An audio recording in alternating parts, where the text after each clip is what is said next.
Hello बच्चों, class 8 में English में आपका 11th चैप्टर कंटिन्यू है। अंकल पोजर हैंग्स अ पिक्चर, जिसमें आपने 2 सेगमेंट पढ़ लिए थे। थर्ड सेगमेंट आज आप पढ़ने वाले हो। कैसे एक अंकल पोजर एक तस्वीर टांगने के लिए पूरे घर को लगा लेते हैं, और उससे पहले वो कह रहे होते हैं कि तुम्हें इससे टेंशन लेने की ज़रूरत नहीं होती और मैं इसे कर लूँगा। और ऐसे कहते कहते उन्होंने पूरे के पूरे घर को, पूरे के पूरे 6 सदस्यों को लगा लिया, और फिर भी वो तस्वीर नहीं टांग पा रहे हैं, उन्हें बहुत दिक्कत हो रही है।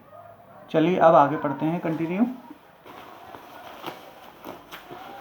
तो ये देखते हैं बच्चों यहाँ से,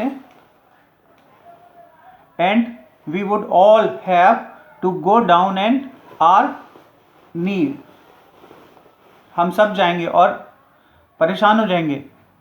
नी पर बैठने का मतलब घुटने का बैठना होता है, यहाँ पे वो अर्थ नहीं है इसका। While he would stand on chair, और वो खड़े होंगे, वो सब घुटने पर बैठेंगे और वो खड़े होंगे। And grand and went to know, ये जानेंगे if he wills to be kept where all the evening, और ये कार्यक्रम सारी रात शाम तक चलता रहेगा। And the nail would be found at last, और काफ़ी मेहनत करने के बाद, इधर उधर ढूंढने के बाद वो नेल का गार्ड उन्हें मिल गया।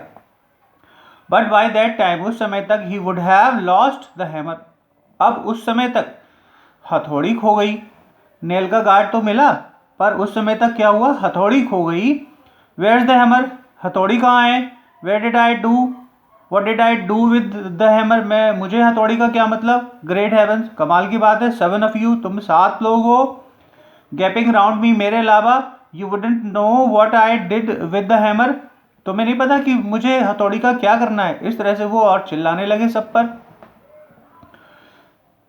We would find the hammer for him, हमने उसके लिए हथौड़ी ढूंढ ली, उनके लिए हथौड़ी ढूंढ ली। And then he would have lost sight of the mark, फिर उन्हें वो निशान नहीं मिला कि जहां पर कील लगानी है। He had made on the wall, जो उन्होंने दीवार पर लगाया था। Where the nail was to go on in each of us had to get on the chair, फिर नेल कहाँ रखा है, सबके सामने यही कुर्सी पर रखा था। बिसाइड सिम, उनके पास में। And seat would be find it, और चलो उन्हें ढूंढो, उस नेल को ढूंढो। And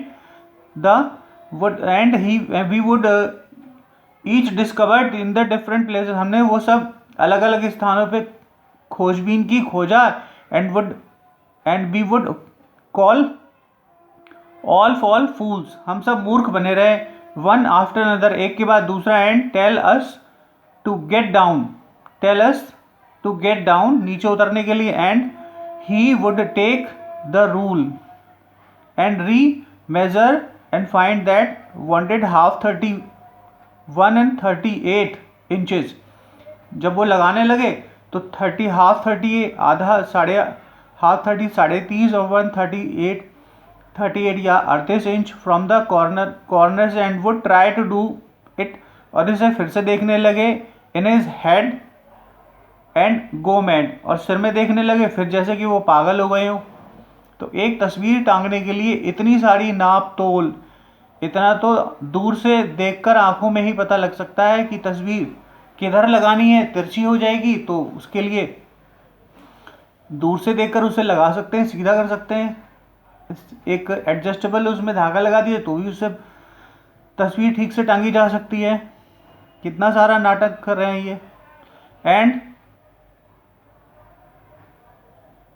we would try to do it in a heads in all arrives, सिर से ऊपर फिर से कोशिश की उन्होंने। अराइव एट डिफरेंट रिजल्ट, कई सारे परिणाम आए। सीज नीर एट द अनदर, और अंत में क्या हुआ, एट द जनरल रो, सामान्य सी एक लाइन थी।